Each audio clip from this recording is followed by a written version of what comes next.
सध्या आपण पाहतोय ही दृश्य बाळा नंदगावकर आणि अनिल परब वरळी डोम मध्ये विजयी मेळाव्यासंदर्भात पाहणी करतात। हॅलो हां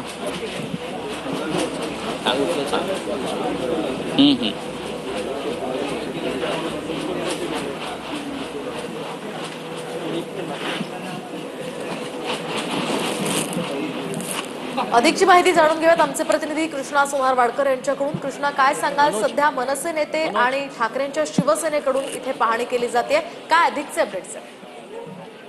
मोहिनी, आपण पाहतोय की 5 तारखेला या वरळीच्या डोममध्ये विजयी मेळावा जो आहे तो आयोजित करण्यात आलेला आहे आणि आयोजकामध्ये राज ठाकरे आणि उद्धव ठाकरे यांचं नाव असलेली एक पत्रिका जी आहे ती सगळीकडे आता व्हायरल होते आहे आणि ती अधिकृतपणे जारी करण्यात आली। मात्र दुसरीकडे वरळीच्या डोममध्ये नेमका कार्यक्रम कसा असेल, कार्यक्रमाची रूपरेषा कशी असेल, नियोजन कशा पद्धतीचं असलं पाहिजे, त्याचबरोबर कशा पद्धतीची आसन व्यवस्था असली पाहिजे, या सगळ्यांवरती जी चर्चा आहे किंवा पाहणी आहे ती या सगळ्या नेत्यांकडून केली जाते आहे।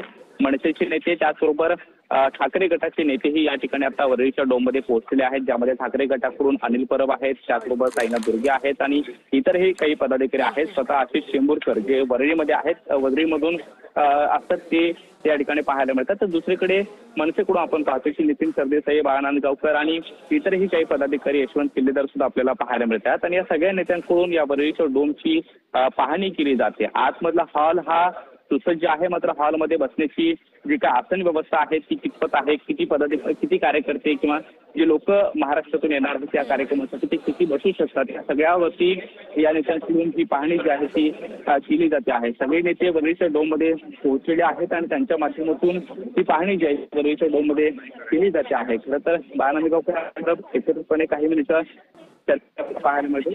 नांदगावकर साहेब, 5 तारखेला विजयी मेळावा, 5 तारखेला विजयी मेळावा, त्याची पाहणी तुम्ही करण्यासाठी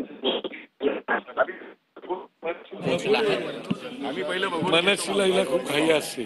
चल आपण पाहतो की पोहोचलेले आहेत त्या आधी पाहणी करण्यात त्यानंतर माध्यमांशी संवाद